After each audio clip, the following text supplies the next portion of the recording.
Good day friends. இன்றைக்கி again நம்ம music டிஸ்கஷனுக்குள்ளே போகிறோம். இன்றைக்கும் சூஸ் பண்ணியிருக்க பாட்டு என்னன்னு கேட்டிங்கன்னா, நான் பாடும் பாட்டிலேன்னு பி சுசீலா 1967 பவானிங்கிற படத்தில் பாடின ஒரு லல்லபி. இந்த பாட்டை நான் சூஸ் பண்ண காரணம், இவ்வளோ நாள் பொறுத்தும் இந்த பாட்டும் கேட்குறதுக்கு இன்ட்ரெஸ்டிங்காக இருக்கிறதுக்கு நோக்கமே எகெயின் இதில் இந்த பாட்டோட எலிமெண்ட்ஸில் ஒரு சாதாரண லல்லபி தான், ஃபோக் டியூனில் இருக்குது. பட் அதில் இன்ட்ரடியூஸ் பண்ணியிருக்க அந்த வெஸ்டர்ன் எலமெண்ட்ஸ் அதுதான் அதை இன்றைக்கும் கேட்க வைக்குது. அது என்னன்னு பார்ப்போம். குழந்தைய தூங்க வைக்கிற மாதிரி சீன், இரவு நேரம், பீச் ஓரம் ஒரு காட்டேஜ். அந்த ஒய்ஃபை அவன் ஹை அண்ட் ட்ரை விட்டுட்டு அந்த பேபியோடு போயிட்டான். ஆனால் அந்த சோகமும் நம்மளை ரொம்ப தாக்கி புளிய அழ வைக்கிற மாதிரி பாட்டு இருக்காது. பாட்டு ஒரு மைல்டு டெனாரில் தான் இருக்கும். இந்த பாட்டு இன்னும் இன்ட்ரெஸ்டிங்காக இருக்க காரணம், அந்த 50% நான் சொன்ன மாதிரி அந்த வெஸ்டர்ன் எலிமெண்ட்ஸ். அதில் முக்கியமானது wah wah guitar, which is usually used in pop music. அதை இதில் நாசுக்காக புகுத்தியிருப்பார்.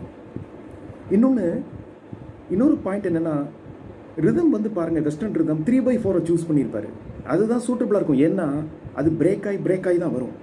டக் குட்டு டக் குட்டு அப்படி வரும்போது அதுவே அந்த சோக டியூனுக்கு ஒரு ஆம்பியன்ஸை கொடுக்கும்.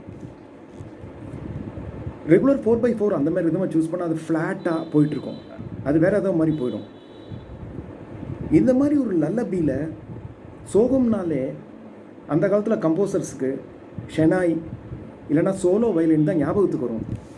நம்ம ஜீனியஸ் இருக்கார், நம்ம மாஸ்டர், அவர் இதில் இந்த பக்கா வெஸ்டர்ன் இதான அந்த வாவா கிட்டாரை கொண்டு வந்தே ஆக்சுவலாக ஒரு ஃபில்லுங்களை அங்கங்கே கொடுத்து பாட்டு ஃபுல்லாக நெடுக கொடுத்து எப்படியோ அந்த சோகத்தையும் கொண்டுருப்பார் இந்த மாடர்னிட்டியோட. ஃபஸ்ட்டு இன்டர்லூடு முதல்ல எடுத்தோன்னே பல்லவி முடிஞ்ச உடனே அந்த வாவா கிட்டாரே ஒரு 12 பாருக்கு வரும். அது மட்டும் இல்லை, சரணத்தில் முதல் லைன் பாடி முடித்த உடனே கூட உங்களுக்கு இதை வச்சே ஒரு ஃபில் கொடுப்பாரு, கொடுத்துருப்பாரு. ரொம்ப ஆச்சரியமாக இருக்கும், எப்படி இவருக்கெல்லாம் இது தோணிச்சு. இது ஏதோ ஒரு பாஸ்கல் லாவை மீறி புதுசாக வேறு ஏதோ ஒரு லாவை ஃபிசிக்ஸில் கண்டுபிடிக்கிற மாதிரி கிட்டத்தட்ட.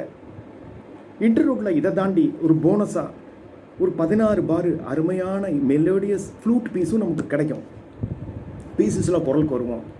பி சுசீலாவோட வாய்ஸ் பாக்ஸிலிருந்து காதல் பாட்டுக்கு ஒரு மாதிரி, ஃபேமிலியாக என்ஜாய் பண்ணி பாடுறதுக்கு ஒரு மாதிரி, கிளப் டான்ஸ் பாட்டுக்கு ஒரு மாதிரி, சோக பாட்டுக்கு ஒரு மாதிரி, வேறு ஒரு ஏதோ ஜிப்சி டான்ஸு, அந்த மாதிரி ஒவ்வொன்றுத்துக்கும் ஒரு மாதிரி 24 வகையான வாய்ஸ் சாம்பிள்ஸை எம்எஸ் டோட்டலாக தன்னோட கேரியரில் கொண்டு வந்திருக்காருங்கிறது ரசிகர்களுக்கு தான் தெரியும். தாய்மை, தனிமை, சோகம், இரவு எல்லாம் சேர்ந்து அந்த லல்லபி ஆம்பியன்ஸில் ஒரு மேஜிக் போல் கிரியேட் பண்ணியிருப்பார். வாங்க அதை கேட்போம்.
கொண்ட ஆவல் உன்னுடன் முடிந்தது கண்ணே, அது ஏன் கண்ணே?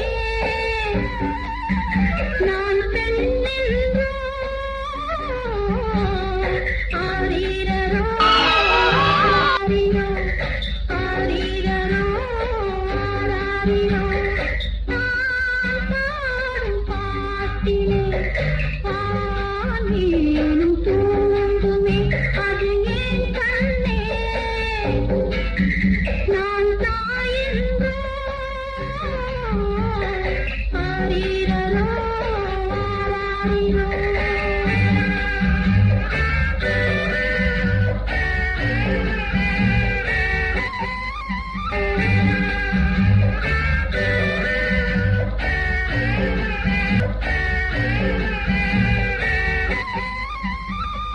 தவிக்கும் இதயங்கள் எங்கே? தாலாட்டுப் போகட்டும் அங்கே.